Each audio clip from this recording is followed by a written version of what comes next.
What's up, everybody? This is Steve K1027 here with another video and another movie review, as I'm going to be doing here on my channel. Decided to do one of these once again, so hope you all enjoy this. So for this movie review that I'm going to be doing, this is a movie that was back in the 1980s. Probably one of the best movies to a lot of people. I mean, pretty much this is like a comedy, a little bit of sci-fi and all that stuff, and fiction as well. Because I have it up on Wikipedia, as I'm gonna go through it as well. I don't want to I'll do some of it, so I'll just do it this way. So here we go. The movie that I'm gonna be talking about is Back to the Future. The 1985 movie starring Michael J. Fox, Christopher Lloyd, Leah Thompson, Crispin Glover, Thomas F. Wilson, and a few others too. We'll get to the cast in a second, but first we'll just go into the details of the movie and stuff. Michael J. Fox is pretty much still doing some stuff in that time. He was doing Family Ties, and I think he had also done another movie as well before Back to the Future, but unless that was or maybe it was after, I really don't know exactly. If I could just look it up real quick, this movie. Yeah, that was around the same time as Back to the Future, but this one was released first. All right, Back to the Future was first, and the other one. All right, the other movie I was talking about was Teen Wolf. All right, so anyway,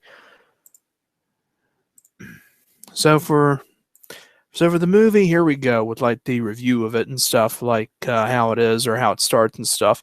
So we start in the beginning with this little place, this little area, this place, and there's a lot of clocks that you're looking at. It's nearly 8 o'clock. It's 7:35 or something, or 7:45 or whatever time it is. Don't really care what time it was. So you're seeing all these clocks, and this lady on the news talking about plutonium, and then dog food being poured into a dish, and someone arriving at the place, which is Michael J. Fox, Marty McFly, his name. So he is setting up all these speakers and stuff, and he's getting ready to play this guitar, and all of a sudden he strikes a chord, and this huge boom just comes right at him and just makes him go right across the room like that. And he just looks at it, and he just completely shared the whole thing. Just goes, whoa, rock and roll. So the phone rings, and he answers it, and it's Doc. So he tells him meet him at the Twin Pikes parking lot around 1:30 a.m. Well, part of a experiment that he's doing. So before he goes, all the clocks are going off and all the sound, and he tells him it's 8 o'clock, and he says, perfect, my experiment worked. They're all exactly 25 minutes slow. And the actual time is 8:25. So he just tells him, I'm late for school. And we hear the song in the movie, one of the best songs in the movie, and that is The Power of Love by Huey Lewis and the News. Great song. It's on the Back to the Future soundtrack. I do own it on cassette, not CD or vinyl or anything like that. So as Marty's on his way to school, he is doing something which is illegal, taking his skateboard and riding behind people in their cars, holding onto their bumper and stuff. I'm pretty sure that is illegal. So as he is doing that, he arrives to school and encounters his girlfriend Jennifer, and tells him that they cannot go in there, or Strickland will catch him, and he'll get a detention or whatever for 3 weeks in a row or something like that. So he does encounter them, and also this guy was in another movie too, just to mention Mr. Strickland. I forget the guy who plays him. He was from the movie Problem Child 2 as well. So as we are in the movie, Marty and his band are trying out for this band tryout thing, and believe it or not, there's a guy in there that has a megaphone, and he's some kind of judge or whatever, or teacher, something like that. So the next ones that come in are Marty and his group, and they call themselves the Pinheads. Yeah, somehow, and they're some type of a heavy metal band supposedly, and the song they're playing is The Power of Love. So the guy stands up and says, hold it, I'm sorry, but I'm afraid you're just too darn loud. And believe it or not, that guy was actually Huey Lewis. Yeah, I mean, because I've seen it several times and I've seen the guy on there. I didn't even know that was Huey Lewis until I looked it up on or found it on Facebook, and it was like top 10 things you didn't know about Back to the Future. So I looked, and apparently, yeah, it was Huey Lewis, and I was like, wow. Yep. So now, as Marty and his girlfriend Jennifer leave each other, she is heading to her with her dad and heading to her grandma's. Gives them her number while Marty heads home to his parents. And as he comes home, the family car is destroyed by Biff from some accident, and there's like no way that he'll pay for it. And the father, who's played by Crispin Glover, will have to pay for it. His name is George McFly, as his character name in the movie. So as Biff is like telling the whole thing and stuff, and we hear these quotes like, "Hello, hello, anybody home? Think, McFly, think. You want to be a bug for the rest of your life? You know what would happen if I put in your handwriting and stuff? You want that to happen? I would get arrested. You wouldn't want that to happen, would you? Would you?" Mm-hmm. Then, as Marty sees him, he just stares at him and says, "What are you looking at, butthead? Say hi to your grandma for me, or say hi to your mom for me." And oops. So now they're having a little family dinner, and we see the appearance of Leah Thompson as his mother, an alcoholic mother, I should say, not drug. I take that back. An alcoholic mother who has like a cake for their Uncle Joe. He was supposed to make parole, but he did not. So we also see the appearance of his sister. No idea what her name is. Name is unknown. So Lorraine, his mother, is telling like the story of how she and George, his father, fell in love and had their dance at the Enchantment Under the Sea dance.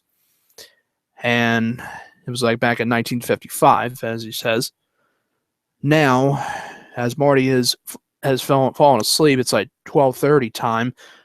Doc calls him and tells him that he is waiting for him and stuff. So he arrives at the mall parking lot and encounters Doc, and out comes Doc in this little vehicle and stuff, and it's a DeLorean, and tells him that it's like part of his experiment stuff. So he begins. "Good evening. I'm Dr. Emmett Brown here at Twin Pines parking lot. It's Saturday morning, October 21st, 1:18 a.m.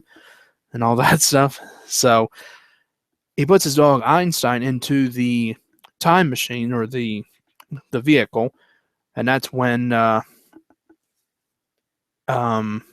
he sets it up and says is another of this famous quote from the movie: "If my calculations are correct, when this baby hits 88 miles per hour, you're going to see some serious shit." So as the car is coming towards him and stuff, Marty thinks, it's going to hit him and stuff. So as it hits 88 miles per hour, and then it just goes right past him, and just like that.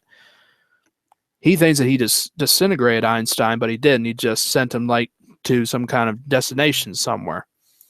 So as he comes back, and Einstein is perfectly fine and stuff, and Doc shows the car and stuff, and shows what you want to do, if you want to see the Declaration of Independence, July 4th, 1776, witness the birth of Christ, December 25th, 0, and the date of his little history thing, November 5th, 1955. That's the day he discovered time travel, as he says. He was hanging a clock on his wall when he slipped and hit his head on the sink. And that's how he came up with the flux capacitor. And as he's explaining to Marty as well, I say it doesn't run on gasoline. It requires something with a little more of a kick, plutonium. And he apparently ripped off the stuff from Libyans. So as he's putting in the plutonium for his next journey and stuff and getting ready to leave, and then all of a sudden the group of Libyans apparently have found the Doc, and they are out for a vengeance to kill him. And as they do encounter him, they do shoot him, and Marty, thinking that he is dead, Marty takes the DeLorean, the time machine, what is it called, the DeLorean, and apparently has gone all the way back to the year 1955 because of the destination being put in.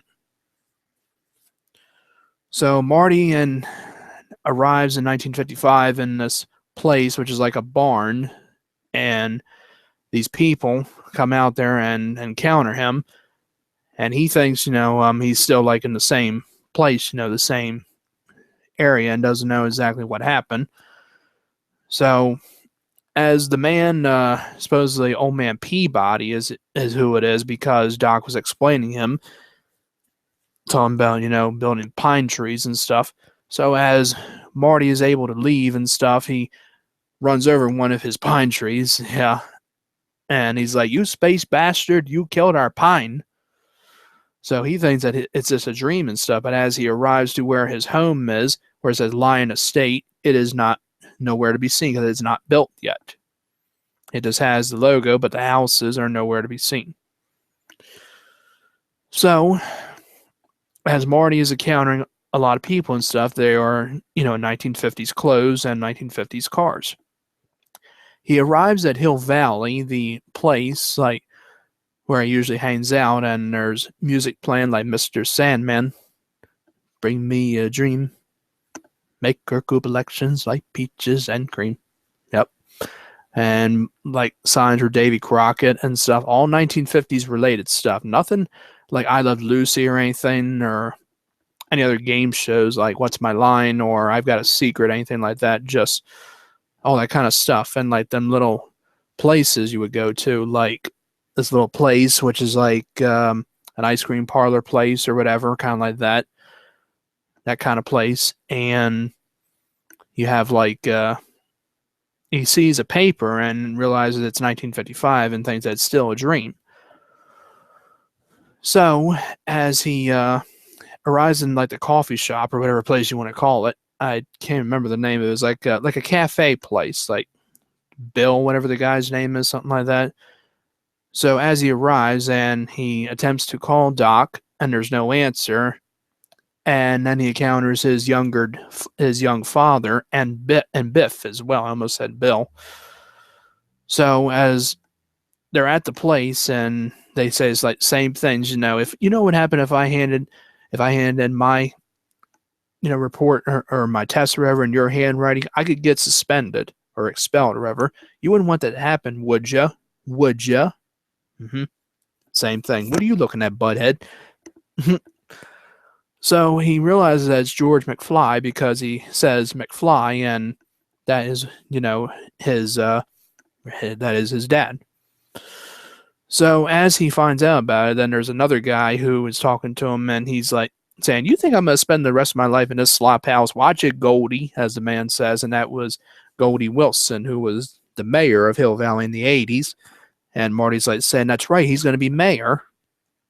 So, yeah, that's one thing he does. And he goes to find his dad because he has left, and he finds out that he is a peeping Tom because his Lorraine, when she mentions it, says that he was bird watching, but actually he was not. He was, peeping Tom. And as he falls to the ground from the tree, he is about to get hit by a car, but Marty pushes him out of the way, and he takes the hit instead, which was supposed to happen. It was supposed to be George that was supposed to be hit because she tells the story about it.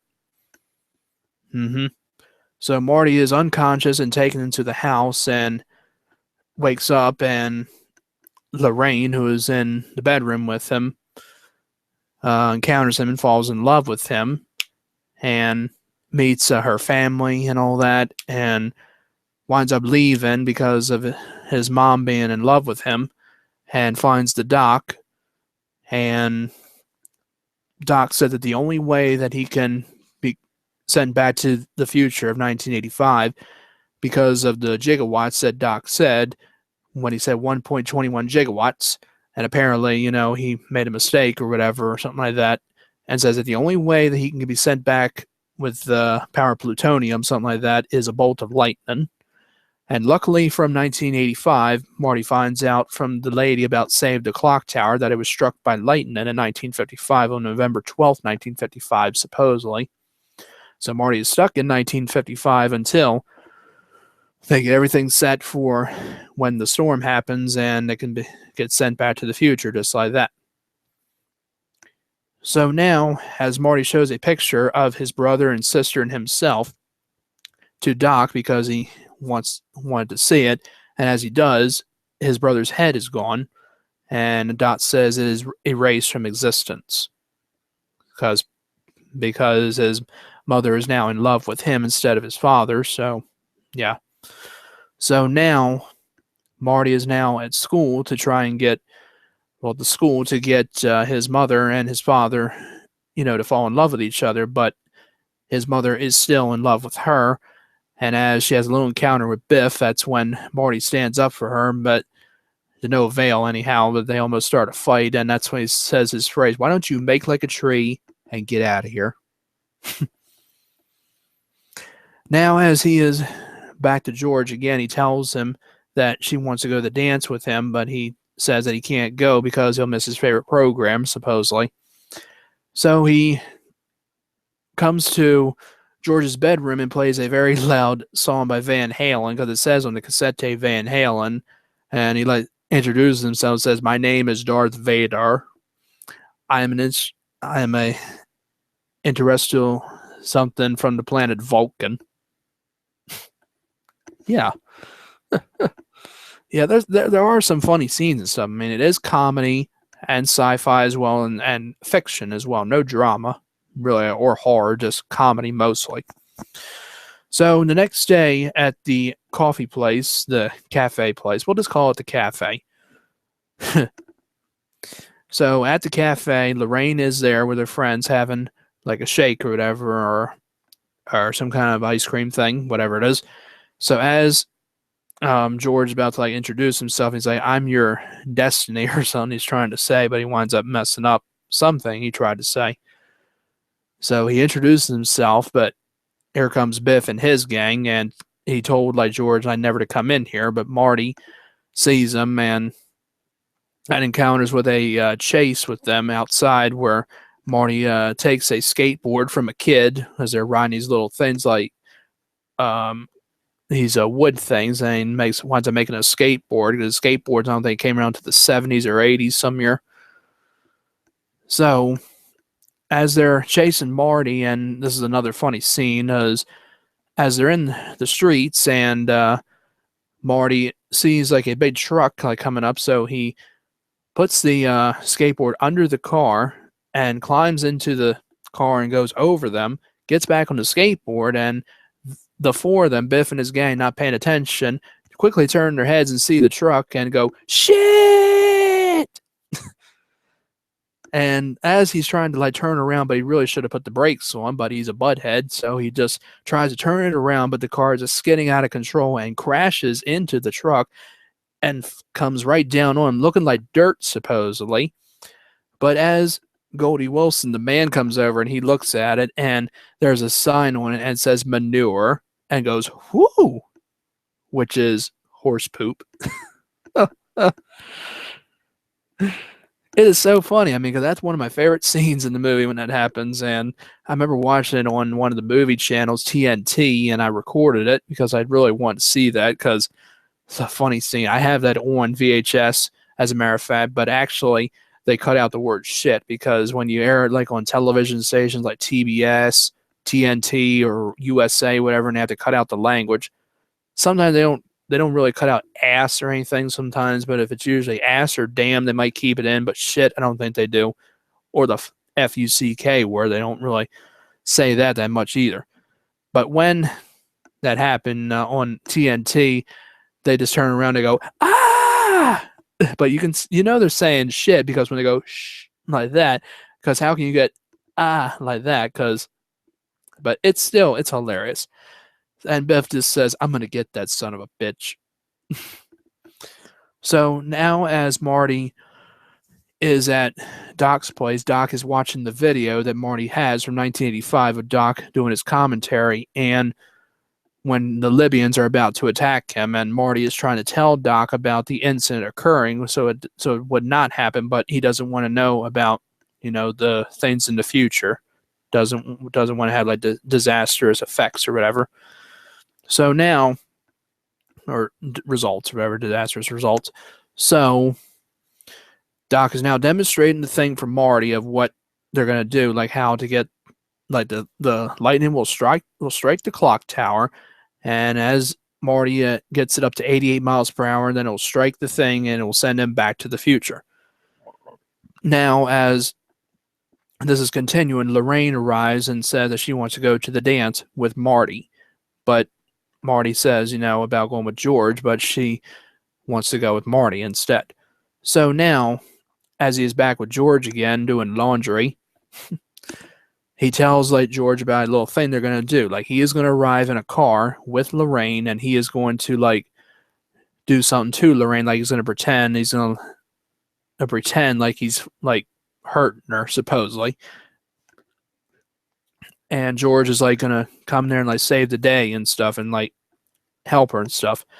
So as they arrive at the dance, but before that does happen, Doc is setting up his thing in the road, and Marty writes a letter to the Doc and tells him about the event occurring and says, "Do not open until 1985." So now, as they arrive at the dance, just as Marty and Lorraine are about to kiss and stuff, but she backs away and says that she feels like she's kissing her brother. Yeah. Now, as somebody is arriving, and Marty thinking that it is George, but instead it is Biff. He finds him and tells him, "You cost me $300 damage to my car, you son of a bitch." So he takes Marty and they put him in this trunk of these people, which are the group that's playing tonight at the Enchantment Under the Sea dance, whatever their names are. I mean, it really is no difference. So they get Biff's gang members out of there, but Biff is now forcing Lorraine, and as George arrives, he is thinking that it's Marty, but he opens the door and says his word, "Hey, you, get your damn hands off her," but not realizing that it is Biff. So as he's about to take a hit at Biff, he blocks him, and Marty is able to get out of the car and going to get help Lorraine, but George sees him push Lorraine to the ground, and that's when George takes his fist and just whacks him right in the face and knockout. So now the band cannot resume the dance because the guy has hurt his hand from the crowbar, supposedly trying to unlock the trunk because the keys are in the trunk. So Marty instead plays the guitar for the band while Lorraine and George have their dance. And while that has happened, Marty is looking at his picture, and his brother is now gone and his sister is almost gone. And now, as George is getting ready to walk away because Lorraine is taken away from another person, Marty is looking at the picture, and now he is starting to disappear, and he looks at his hand, and his hand is starting to disappear too.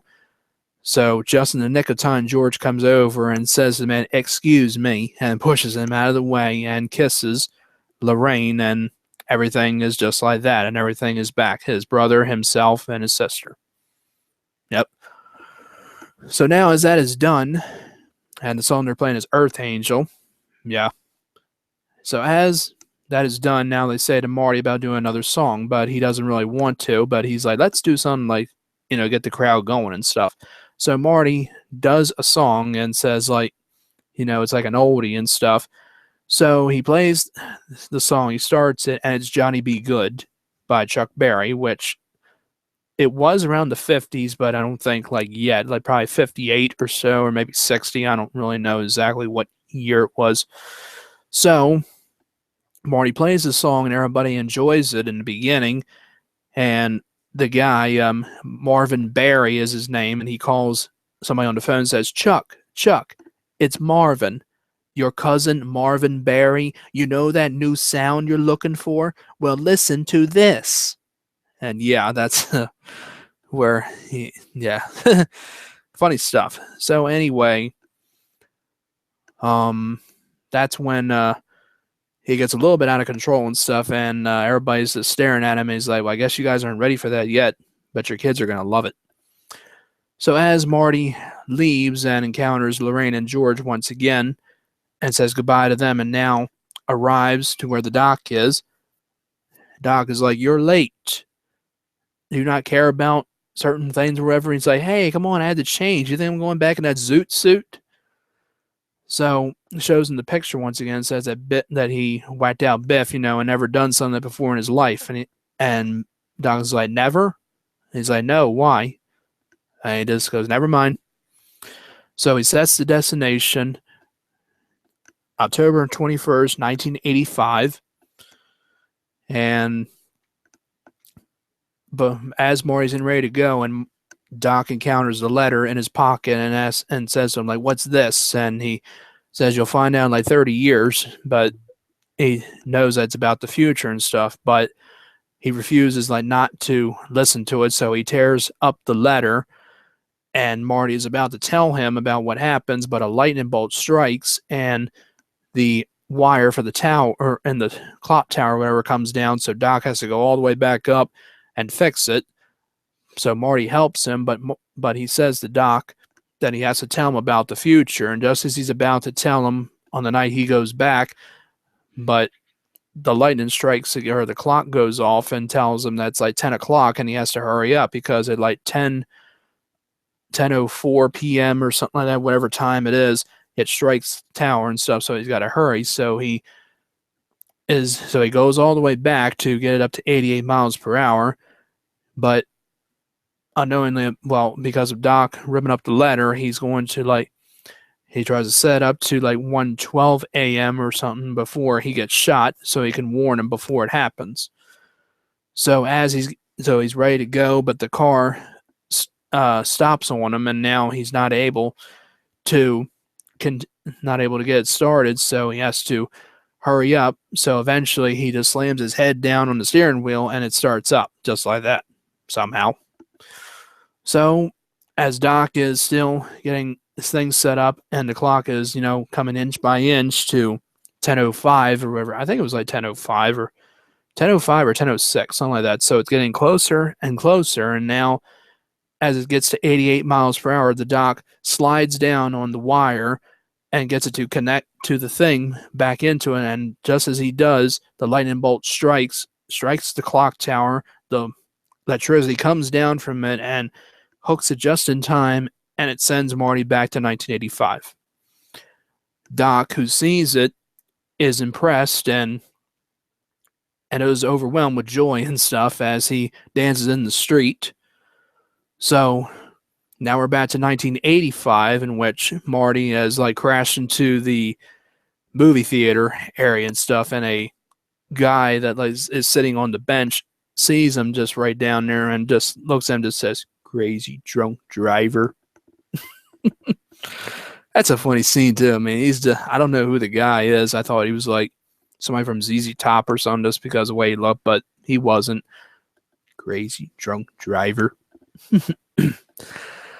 And his name is like Red, supposedly, in it. Yeah, the color, red. So Marty sees the time, and it's 1:24, and he still has time, so he's getting ready to head over and go see Doc, but the car is not starting up again, and all of a sudden the Libyans appear out of nowhere, so he follows them, and Doc is shot once again, and Marty sees his other self going back to the year 1955, and goes over to the Doc and thinking that he is dead, but he sees him and he realizes he's too late, but the Doc wakes up and sees him, and the Doc is alive and shows that he has a bulletproof vest on, and he asks him, like, "How did you know?" But he shows him, and he had the letter that Marty wrote to him, and he apparently taped it back up and read it. And he said about all them things about the what could happen in the future, whatever, like the stuff, or whatever, the possibilities, whatever. And he's like, "Well, I figured, what the hell." Now Marty is taken back to his home, and Doc is going into the future once again to whatever he's going to do. Marty wakes up the next morning at like 8:30 something, whatever, and realizes and thinks that it was a dream.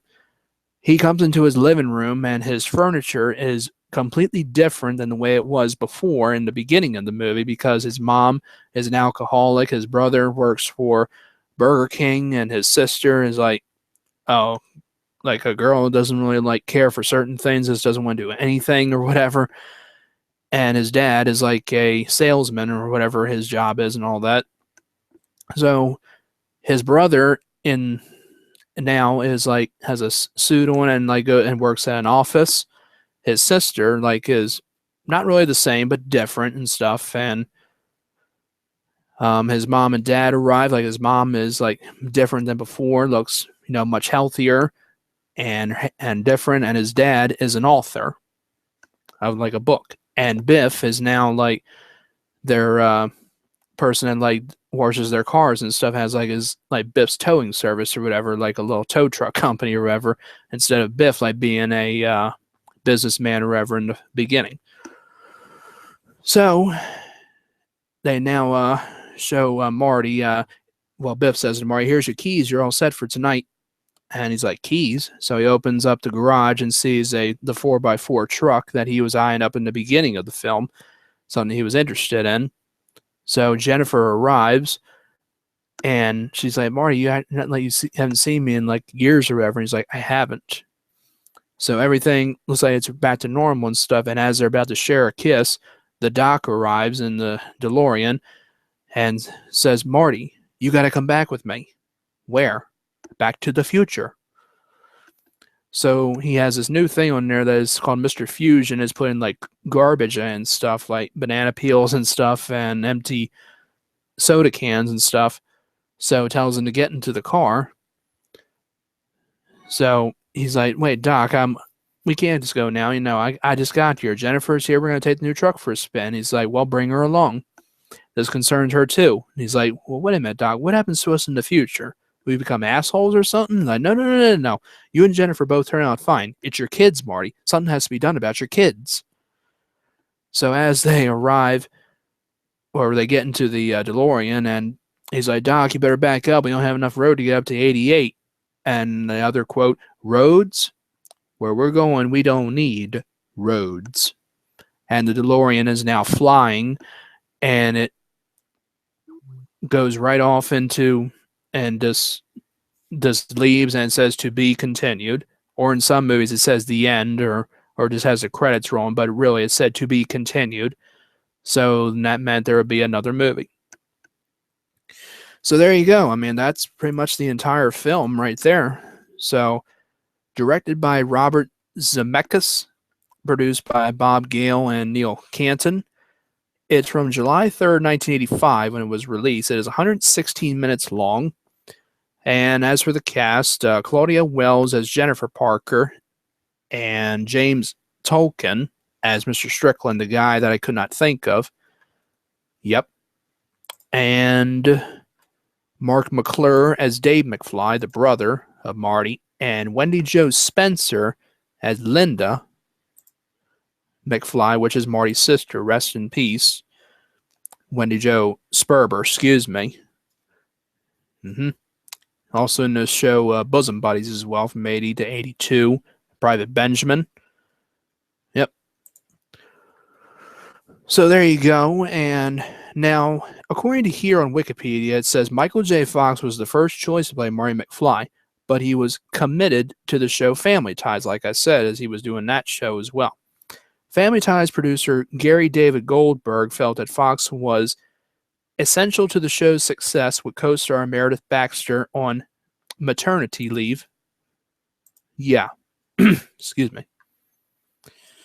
He refused to allow Fox time off to work on a film. Back to the Future was originally scheduled for a May 1985 release, and it was late 1984 when it was learned that Fox would be unable to star in the film. Zemeckis' next two choices were C. Thomas Howell, who I had never heard of. Apparently, he starred in the films The Outsiders as Ponyboy Curtis and The Hitcher as Jim Halsey. Never heard of him. This guy was like 19 or something, or 19 or 18 around the time when they did Back to the Future, so he would have been a teenager. And the other choice was Eric Stoltz. And this guy would be like would have been like 23 or 24, something like that in the movie, and known for playing the role of Rocky Dennis in the biographical drama film Mask, which earned him the nomination for a Golden Globe Award for Best Supporting Actor in Motion Picture, and has appeared in a wide variety of films from mainstream fare like Some Kind of Wonderful to independent films like Pulp Fiction, Killing Zoe, and Kickin' and Screaming. In 2010, he portrayed Daniel Greystone in the sci-fi fiction television series Capricia, I guess that's how it's pronounced, and became a regular director of the television series Glee. Yeah, so in my opinion, the way it looks, I mean, Michael J. Fox is definitely a better choice. I mean, he was funny in the movie. He did a really well job. I mean, yeah, I mean, he was really funny in it. But also here, Christopher Lloyd was cast as Doc Brown after the first choice, John Lithgow, became unavailable. John Lithgow, he was from that TV show which was called Third Rock from the Sun. Honestly, I mean, I know who he is and stuff, but Christopher Lloyd, again, another better choice, in my opinion. So there you go. And I think what else exactly to say about this? Like, Crispin Glover played George McFly. Zemeckis said Glover improvised much of George's nerdy mannerisms, such as his shaky hands. The director joked he was endlessly throwing a net over Crispin because he was completely off about 50% of the time in his interpretation of the character. Due to a contract disagreement, Glover was replaced in the next film, which we'll get to in a second. So, yeah. So there you go. I mean, but this film, is really good. I mean, it's got a great story and stuff. I mean, there's nothing really bad about it. There really is not. I mean, I'm pretty sure, some people made like the other films as well that they did, but still, I mean, the first one out of, the three of them is probably, everybody's, number one favorite. It also has a soundtrack as well. I really wanted to mention that. Could find that real quick. Oh, the music. Here we go. Yeah, I mean, it's got The Power of Love by Huey Lewis and the News, and that's, a very good song. It's got the Back to the Future theme by the Out of Time Orchestra. Heaven is One Step Away by Eric Clapton. Back in Time by Huey Lewis and the News. Another good song. The Wallflower Dance with Me, Henry by Etta James. Night Train, Marvin Berry and the Starlighters, as they're called. Earth Angel, Will You Be Mine? And Johnny Be Good, sung by Marty McFly. And there are also songs that are not included on the soundtrack album, as it has it on here. The Washington Post by John Philip Sousa. Mr. Sandman by the Four Aces. The Ballad of Davy Crockett by Fess Parker. And Pledging My Love by Johnny Ace. Yep, those are just not the ones included. It's pretty cool. It's pretty cool because Marty McFly, he does a really good version of Johnny Be Good on there, because I said I have it on cassette and stuff. But yeah, I gotta say, the soundtrack is pretty good. It really is. If you have that, it's good to listen to. So that is pretty much going to have to wrap it up for this video here, for this review of Back to the Future. We will continue on in the next one, which will be Back to the Future Part 2. Okay, so I hope you all stick around for that, and I'll see you all with that. So in the meantime, stay tuned.